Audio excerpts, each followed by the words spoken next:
Hi hello ಎಲ್ಲರಿಗೂ ನಮಸ್ಕಾರ. Welcome back to Ashwini Satish Kannada vlogs YouTube channel. I hope ತಾವೆಲ್ಲರೂ ಚೆನ್ನಾಗಿದ್ದೀರಾ ಅಂತ ಭಾವಿಸ್ತೀನಿ. ನಾನು ಕೂಡ ಚೆನ್ನಾಗಿದ್ದೀನಿ. ಬಟ್ ಸ್ವಲ್ಪ ನನಗೆ ಕೋಲ್ಡ್ ಆಗಿಬಿಟ್ಟಿದೆ, ಹಾಗಾಗಿ ವಾಯ್ಸ್ ಕೂಡ ಚೇಂಜ್ ಆಗಿದೆ.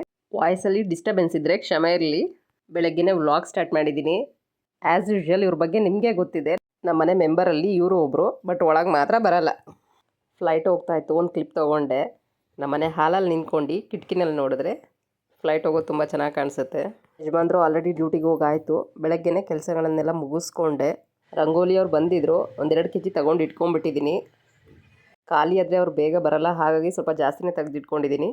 ತುಂಬ ದೊಡ್ಡ ದೊಡ್ಡ ರಂಗೋಲಿ ಎಲ್ಲ ಬಿಡೋದಕ್ಕಾಗಲ್ಲ. ಚಿಕ್ಕ ಪುಟ್ಟ ರಂಗೋಲಿ ಬಿಡ್ಕೋಬೇಕಷ್ಟೇ. ಮನೆ ಮುಂದೆ ಅಷ್ಟೊಂದು ಸ್ಪೇಸ್ ಇಲ್ಲ. ಚಿಕ್ಕ ರಂಗೋಲಿಗಳನ್ನೇ ನನ್ನ ಮಗಳು ಸಂಜೆ ತನಕ ಬಿಡಲ್ಲ. ಏನಾದರೂ ಮಾಡಿ ಅಳ್ಸಾಕ್ಬಿಡ್ತಾಳೆ. ದೇವ್ರ ಪೂಜೆ ಎಲ್ಲ ಆಯಿತು. ಇವತ್ತು ಸಿಂಪಲಾಗಿ ಪೂಜೆ ಮಾಡಿದ್ದೀವಿ. ಬೆಳಗ್ಗೆನೇ ದೇವ್ರ ಮುಂದೆ ದೀಪ ಉರಿತಿದ್ರೆ ಮನಸ್ಸಿಗೆ ಏನೋ ಒಂಥರ ನೆಮ್ಮದಿ. ಸ್ಟವ್ ಮೇಲೆ ಹಾಲು ಮತ್ತು ನೀರನ್ನ ಬಿಸಿ ಇಟ್ಟಿದ್ದೀನಿ. ಈ ಶೀತ ಆಗಿರೋ ಟೈಮಲ್ಲಿ ಬಿಸಿ ನೀರು ಕುಡಿತಾ ಇದ್ದರೆ ಗಂಟ್ಲಿಗೆ ಏನೋ ಒಂಥರ ಐತಾ ಅನಿಸುತ್ತೆ. ಕಸದ ಗಾಡಿ ಬಂದಿತ್ತು, ಸರಿ ಕಸ ಹಾಕ್ಬಿಟ್ಟು ಬರೋಣ ಅಂದ್ಬಿಟ್ಟು ಎಲ್ಲ ಡಿವೈಡ್ ಮಾಡ್ಕೊಂಡು ಹಾಕ್ಬಿಟ್ಟು ಬಂದೆ. ಚಿನಿಮ ಇನ್ನೂ ಮಲ್ಕೊಂಡಿದ್ಲು. ಲೈಟಾಗಿ ಚಿನ್ನಿಗೂ ಶೀತ ಆಗಿತ್ತು. ಹಾಗೆ ಮನೇಲಿ ಯಾರಿಗಾದ್ರೂ ಒಬ್ಬರಿಗೆ ಕೋಲ್ಡ್ ಕಫ್ ಆಗಿಬಿಟ್ರೆ ಬೇಗ ಸ್ಪ್ರೆಡ್ ಆಗಿಬಿಡುತ್ತೆ. ಸ್ಕೂಲ್ಗೆ ಹೋಗಬೇಕು ಬೇಗ ಇದ್ದ ಚಿನಿಮ ಅಂದರೆ ಮೇಡಮ್ ಅವರು ಸ್ಕೂಲ್ಗೆ ಹೋಗೋ ಮೂಡಲ್ಲೇ ಇರಲಿಲ್ಲ. ರೈಟ್ ಸೈಡ್ ಎದ್ದುಬಿಟ್ಟು ದೇವ್ರಿಗೆ ನಮಸ್ಕಾರ ಹಾಕು ಅಂದರೆ ನನಗೆ ನಮಸ್ಕಾರ ಆಗ್ತಾಯಿದ್ದಾಳೆ. ಲೈಟಾಗಿ ಕೆಮ್ತಾ ಇದ್ಲು, ಹಾಗಾಗಿ ಇವತ್ತೇನು ಸ್ಕೂಲಿಗೆ ಕಳಿಸ್ಲಿಲ್ಲ. ಮ್ಯಾಮಿಗೆ ಫೋನ್ ಮಾಡಿಬಿಟ್ಟು ಇವತ್ತೊಂದಿನ ಪರ್ಮಿಷನ್ ತೊಗೊಂಡಿದ್ದೆ. ಬಿಸಿನೀರು ಬೇಕು ಅಂದ್ಬಿಟ್ಟು ಅವಳೇ ಇಸ್ಕೊಂಡು ಕುಡಿತಾ ಇದ್ದಾಳೆ. ಗಂಟ್ಲೆಲ್ಲ ಒಂಥರ ಆಗಿಬಿಟ್ಟಿದೆ. ನೋಡು ಮಮ್ಮಿ ಏನಾಗಿದೆ ಅಂದ್ಬಿಟ್ಟು ಮಾಡಿ ತೋರಿಸ್ತಾ ಇದ್ದಾಳೆ. ಅವ್ರ ಪಪ್ಪ ಬೆಳಗ್ಗೆನೇ ಹೇಳೋಗಿದ್ರು ಮಗುಗೆ ಸ್ವಲ್ಪ ಕಷಾಯ ಮಾಡಿ ಕುಡಿಸು ಅಂದ್ಬಿಟ್ಟು, ಹಾಗಾಗಿ ಸ್ವಲ್ಪ ಕಷಾಯ ಮಾಡ್ತಾಯಿದ್ದೀನಿ. ಒಂದು 5 ಇಂಚು ಶುಂಠಿ ಜಜ್ಜಿ ಹಾಕ್ಕೊಂಡಿದ್ದೀನಿ. 1-2 ಸ್ಪೂನ್ ಕಾಳು ಮೆಣಸನ್ನ ಕ್ರಷ್ ಮಾಡಿ ಹಾಕಿದ್ದೀನಿ. 1/4 ಸ್ಪೂನ್ ಅರಶಿನ ಪುಡಿ, ಒಂದು 3 ಲೋಟ ನೀರನ್ನ ಹಾಕ್ಕೊಂಡು ಚೆನ್ನಾಗಿ ಕುದಿಸ್ಕೋಬೇಕು. ಮಕ್ಕಳಿಗೆ ಶೀತ ಕೆಮ್ಮು ಸ್ಟಾರ್ಟ್ ಆಗ್ತದೆ ಅನ್ನೋ ಟೈಮಿಗೆ ಸಿರಪ್ ಹಾಕೋ ಬದಲು ಮನೆಯಲ್ಲೇ ಈ ಥರ ಕಷಾಯ ಮಾಡಿ ಕುಡಿಸಿದ್ರೆ ಬೆಟರ್. ಕಷಾಯ ಕುದಿಯೋ ಟೈಮ್ನಲ್ಲಿ ಲಾಸ್ಟಲ್ಲಿ ಒಂದು ಲಿಂಬೆಹಣ್ಣು ಗಾತ್ರದ ಬೆಲ್ಲ ಹಾಕೋತಾ ಇದ್ದೀನಿ. ಕಷಾಯ ತಣ್ಣಗಾದ್ಮೇಲೆ ಸೋಸ್ಕೊಂಡು ಚಿಕ್ಕ ಲೋಟದಲ್ಲಿ ಅರ್ಧ ಲೋಟ ಮಾತ್ರ ಕುಡಿಸ್ತಾ ಇದ್ದೀನಿ. ಬೇಡ ಬೇಡ ಅಂತ ಇದ್ಲು, ಅದು ಇದು ಹೇಳಿ ಕಷ್ಟಪಟ್ಟು ಕುಡಿಸೋದಕ್ಕೆ ಟ್ರೈ ಮಾಡ್ತಾಯಿದ್ದೀನಿ. ಅವಳಿಗೆ ಇಷ್ಟ ಆಯಿತು ಆ ಕಷಾಯ. ಸ್ವಲ್ಪ ಸ್ವೀಟಾಗೂ ಇತ್ತು. ಜಾಸ್ತಿ ಖಾರ ಮಾಡಿದ್ರೆ ಮಕ್ಕಳು ಕುಡಿಯಲ್ಲ. ಗಂಟ್ಲಿಗೆ ಸ್ವಲ್ಪ ಖಾರವಾಗಿ ಹಿತವಾಗಿತ್ತು. ಕುಡಿತಾ ಇದ್ಲು, ಬೇಡ ಅಂತ ಇದ್ಲು. ಈ ಮಕ್ಳಿಗೆ ಏನಾದರೂ ಕುಡಿಸ್ಬೇಕು ಅಂದರೆ ಅಮ್ಮಂದಿರು ಏನು ಸರ್ಕಸ್ ಮಾಡಬೇಕು, ಅದು ಇದು ಹೇಳಿ ಡ್ರಾಮಾ ಮಾಡ್ಕೊಂಡು ಕುಡಿಸೋ ತನಕ ಫೈನಲಿ ನಾನು ಬಿಡಲಿಲ್ಲ. ಅರ್ಧ ಲೋಟ ಕಂಪ್ಲೀಟ್ ಮಾಡಿದ್ಲು.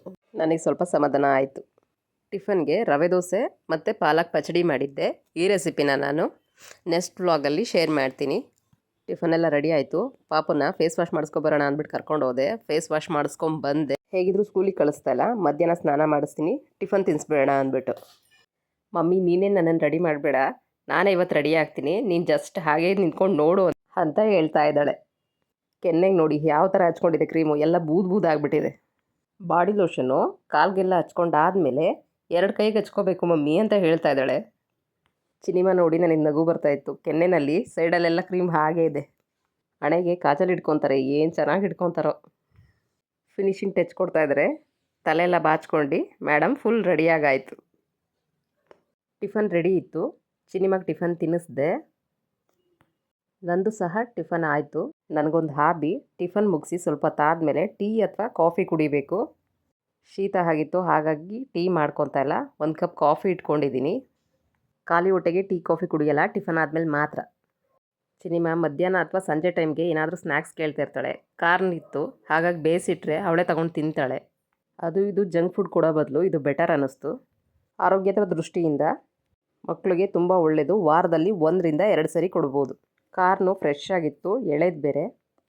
ರ್ಯಾಪರು ಸಿಪ್ಪೆ ಎಲ್ಲ ತೆಗ್ದು ವಾಶ್ ಮಾಡಿ 2 ಪೀಸ್ ಮಾಡಿ ಕಟ್ ಮಾಡ್ಕೊಂಡು ಕುಕ್ಕರ್ನಲ್ಲಿ ಸ್ವಲ್ಪ ಉಪ್ಪು ಹಾಕಿ 7-8 ವಿಷಲ್ ಕೂಗಿಸ್ಕೊತಾ ಇದ್ದೀನಿ. ಚೆನ್ನಾಗಿ ಬೆಂದರೆ ತಿನ್ನೋದಕ್ಕೆ ಸಾಫ್ಟಾಗಿರುತ್ತೆ. ಸ್ಟವ್ ಆಫ್ ಮಾಡಿ ಸಿನಿಮಾಗೆ ಟಿವಿ ಆನ್ ಮಾಡಿಕೊಟ್ಬಿಟ್ಟು ಹಸುದು ಗಂಜಲ ಥರನ ಅಂದ್ಬಿಟ್ಟು ಹೋಗ್ತಾಯಿದ್ದೀನಿ. ನಮ್ಮನೆ ಮುಂದೆನೇ ಕೊಟ್ಟಿಗೆ ಇದೆ, ಜಾಸ್ತಿ ದೂರ ಏನಿಲ್ಲ. ಚಿನ್ನಿನೂ ಕರ್ಕೊಂಡು ಹೋಗ್ಬೋದಿತ್ತು. ಯಾಕೆ ಕರ್ಕೊಂಡು ಹೋಗ್ತಾ ಇಲ್ಲ ಅಂದರೆ ಕೊಟ್ಟಿಗೆನಲ್ಲಿ ಹಸು ಕೋಳಿ ಎಲ್ಲ ಸಾಕಿದ್ದಾರೆ, ಅದ್ರ ಜೊತೆಗೆ 2 ನಾಯಿನೂ ಸಾಕಿದ್ದಾರೆ. ನಾನು ಹೋಗೋದಕ್ಕೆ ಭಯ ಆಗುತ್ತೆ.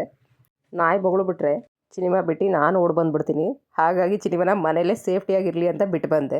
ನೋಡಿ ಆಪೋಸಿಟ್ ಕಾಣಿಸ್ತಾ ಇದೆಯಲ್ಲ, ಅದೇ ಕೊಟ್ಟಿಗೆ. ನಾನೇ ಹೆಜ್ಜೆ ಮೇಲೆ ಹೆಜ್ಜೆ ಇಟ್ಕೊಂಡು ನಿಧಾನಕ್ಕೆ ಹೋಗ್ತಾ ಇದ್ದೆ. ಆಂಟಿ ಇದ್ದೀರೋ ಇಲ್ವೋ ಅಂದ್ಬಿಟ್ಟು ಜೋರಾಗಿ ಕೂಗಿದೆ ಆಂಟಿ ಆಂಟಿ ಅಂತ 1-2 ಸರಿ. ಥ್ಯಾಂಕ್ ಗಾಡ್ ಆಂಟಿ ಅಲ್ಲೇ ಇದ್ದರು. ಕೇಳಿದ ತಕ್ಷಣ ಅವ್ರ ಕೆಲಸ ಬಿಟ್ಬಿಟ್ಟು ಇಟ್ಕೊಡೋದಕ್ಕೆ ಬಂದರು. ಒಳ್ಳೆ ಮನಸ್ಸಿರೋರು. ಹಸು ಕರು ಹಾಕಿ ಒಂದು 15 ದಿನ ಆಗಿತ್ತಂತೆ. ನೋಡೋದಕ್ಕೆ ಅದೆಷ್ಟು ಕ್ಯೂಟಾಗಿತ್ತು. ಸಿನಿಮಾ ನೋಡಿದರೆ ಫುಲ್ ಎಂಜಾಯ್ ಮಾಡ್ತಾಯಿದ್ಲು. ಮುದ್ದಾಗಿತ್ತು. ಹಣೆ ಮೇಲೆ ನೋಡಿ ವೈಟ್ ಬೊಟ್ಟಿಟ್ಕೊಂಡಿದೆ. ಅದ್ರ ತಲೆ ಸವರ್ತಾ ಇದ್ರೆ ಅದು ಖುಷಿ ಆಯಿತಾ ಗಾಬರಿ ಆಯಿತಾ ಅದು ನನಗೆ ಗೊತ್ತಾಗಲಿಲ್ಲ. ಒಂಥರ ರಿಯಾಕ್ಟ್ ಮಾಡ್ತಾಯಿತ್ತು. ಸಡನ್ನಾಗಿ ಎದ್ದು ನಿಂತ್ಕೊಳ್ಳೋಕ್ಕೆ ಸ್ಟಾರ್ಟ್ ಮಾಡ್ತು. ಅದನ್ನ ನೋಡಿ ನನಗೆ ಗಾಬರಿ ಆಯಿತು. ಆಂಟಿ ಒಂದಷ್ಟು ಕೋಳಿಗಳನ್ನೆಲ್ಲ ಸಾಕಿದ್ದಾರೆ. ಸುಮಾರು ಕೋಳಿಗಳಿದ್ವು, ನಾಟಿ ಕೋಳಿ. ಸೇಫ್ಟಿಗೆ ಅಂದ್ಬಿಟ್ಟು ಒಂದೆರಡು ನಾಯಿ ಕೂಡ ಸಾಕಿದ್ದಾರೆ. ಹಿಂದೆ ಇದೆ. ಸಾಮಾನ್ಯ ಬಿಟ್ಟಿರಲ್ಲ, ಆದರೂ ಭಯನೇ ಅಲ್ವಾ. ಹೆಣ್ಣು ಕರುನ ಗಂಡು ಕರುನ ಗೊತ್ತಾಗಲಿಲ್ಲ. ನೋಡೋದಕ್ಕೆ ಮಾತ್ರ ತುಂಬ ಮುದ್ದಾಗಿತ್ತು. ಕರುಗೊಂದು ಬಾಯ್ ಮಾಡಿ ಆಂಟಿ ಹತ್ರ ಗಂಜಲ ಇಸ್ಕೊಳ್ಳೋದಕ್ಕೆ ಬಂದೆ. ಹಸುಗಳು 7ರಿಂದ 8 ಇದ್ದಾವೆ. ಆದರೂ ಹಸುಗಳನ್ನೆಲ್ಲ ಸಾಕೋದು ಎಂಥ ಪುಣ್ಯದ ಕೆಲಸ ಅಲ್ವಾ. ಮುಗ್ಧ ಮನಸ್ಸಿನ ಜೀವಿಗಳಂದರೆ ಪ್ರಾಣಿ ಮತ್ತು ಪಕ್ಷಿಗಳು, ಅದರಲ್ಲೂ ಗೋಮಾತೆ. ಹಸುಗೆ ಮತ್ತು ಆಂಟಿಗೆ ಥ್ಯಾಂಕ್ಸ್ ಹೇಳಿ ಗಂಜಲನ್ನು ಕಲೆಕ್ಟ್ ಮಾಡ್ಕೊಂಡು ಬಂದೆ. ಈ ವ್ಲಾಗ್ನ ನಾನು ಇಲ್ಲಿಗೆ ಎಂಡ್ ಮಾಡ್ತಾಯಿದ್ದೀನಿ. ಐ ಹೋಪ್ ತಮ್ಮೆಲ್ಲರಿಗೂ ಈ ವ್ಲಾಗ್ ಇಷ್ಟ ಆಯಿತು ಅಂತ ಭಾವಿಸ್ತೀನಿ. ಇಷ್ಟ ಆಗಿದ್ದರೆ ದಯಮಾಡಿ ಲೈಕ್ ಮಾಡಿ, ಕಮೆಂಟ್ ಮಾಡಿ, ಶೇರ್ ಮಾಡಿ. ತಪ್ಪದೆ ನಮ್ಮ ಯೂಟ್ಯೂಬ್ ಚಾನಲ್ನ ಸಬ್ಸ್ಕ್ರೈಬ್ ಮಾಡಿ. ಯಾರೆಲ್ಲ ಹೊಸದಾಗಿ ನಮ್ಮ ಯೂಟ್ಯೂಬ್ ಚಾನಲ್ನ ಸಬ್ಸ್ಕ್ರೈಬ್ ಮಾಡದೆ ನೋಡ್ತಾ ಇದ್ದರೆ ದಯವಿಟ್ಟು ಸಬ್ಸ್ಕ್ರೈಬ್ ಮಾಡಿ ನೋಡಿ. ಮತ್ತೊಂದು ಇಂಟ್ರೆಸ್ಟಿಂಗ್ ವ್ಲಾಗ್ನೊಂದಿಗೆ ಮತ್ತೆ ಸಿಗೋಣ. ಈ ವ್ಲಾಗ್ನ ವೀಕ್ಷಿಸಿದ್ದಕ್ಕಾಗಿ ಧನ್ಯವಾದಗಳು. Thank you for watching.